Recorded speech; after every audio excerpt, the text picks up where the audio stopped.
વડોદરા જિલ્લાના 10 યુવકો સહિત દેશભરના 100 જેટલા યુવકો મ્યાનમારમાં ફસાયા હોય ત્યારે વિડીયોના માધ્યમથી સરકાર પાસે મદદની ગુહાર લગાવવામાં આવી રહી છે। નોકરીની લાલચ આપી યુવકોને મ્યાનમાર લઈ જઈ બંધક બનાવાયા હોવાનો આરોપ મ્યાનમારમાં ફસાયેલા ભારતીય યુવકો દ્વારા વિડીયો બનાવીને સોશિયલ મીડિયામાં વાયરલ કરવામાં આવ્યો હતો। વિડીયોના માધ્યમથી વતન પરત લાવવા માટે સરકાર પાસે મદદની ગુહાર લગાવવામાં આવી છે।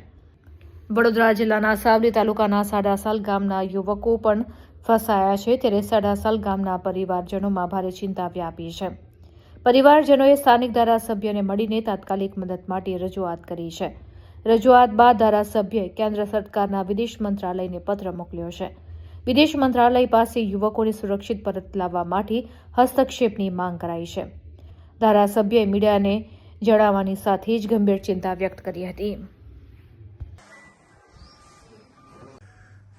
ગઈકાલે મ્યાનમારથી એક વિડીયો મારા સાડાસાલના દીકરો ગુંજન સાનો એ આગળ આ વિડીયો મારફતે અને ત્યાંની મ્યાનમારની આખી વિગત દર્શાઈ। છેલ્લા 20 દિવસથી આ લોકો એક ફ્રોડનો ભોગ બનેલા છે અને અહીંયા જેમ કહીએ છીએ અને એમ તો લોકોને સરકારના માધ્યમથી હોમ ડિપાર્ટમેન્ટના માધ્યમથી ઘણીવાર જણાવવામાં આવ્યું છે કે ભાઈ ડેટા એન્ટ્રીમાં નોકરીની પ્રલોભનો આપીને ડેટા એન્ટ્રી માટે છોકરાઓ છોકરીઓ જોઈએ છે એમ કરીને વિદેશમાં માટેની એક ઓફરો પ્રલોભનો આપતા હોય છે અને એમાં છોકરાઓ આપણા દીકરીઓ ફસાતા હોય છે।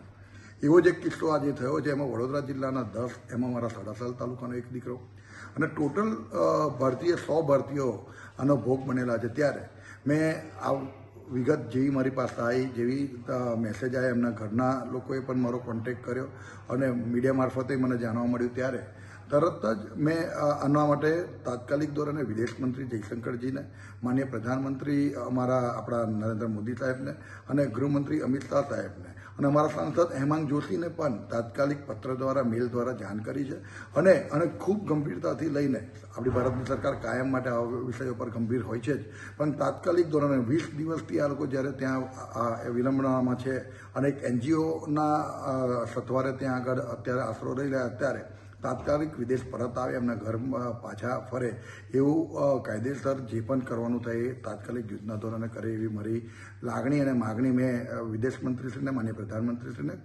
માન્ય ગૃહમંત્રીશ્રીને અને અમારા સાંસદ હેમાંગ જોશીને કરી છે। મને વિશ્વાસ છે કે સરકાર આવા વિષયોમાં કાયમ માટે ગંભીરતાથી જ લે છે અને તાત્કાલિક ધોરણે કોઈપણ યુવક કોઈપણ વિદેશમાં આવી રીતે કોઈપણ એનો ભોગ બન્યો હોય કે કોઈપણ મુસીબતમાં હોય તો તાત્કાલિક કેન્દ્ર સરકાર આપણી એના ખૂબ ધ્યાન આપે છે। મને વિશ્વાસ છે કે થોડા જ દિવસની અંદર એનું નિરાકરણ આવી અને આપણા યુવકો પાછા પરત એમના ઘરે ફરશે। એમના ઘરના લોકોને પણ મેં આશ્વાસન આપ્યું છે અને એમને કહ્યું છે કે વિશ્વાસ રાખજો અને તમારામાં ચોક્કસ હું એ કહું છું કે રાત દિવસ અમે તમારી સાથે છે અને કોઈ પણ પ્રકારની તકલીફ હોય તો ભારત સરકાર, ગુજરાત સરકારને અમે તમારી સાથે છે અને તમારા દીકરા દીકરીઓ તમને પરત કરીશું એવો વિશ્વાસ પણ આપેલો છે।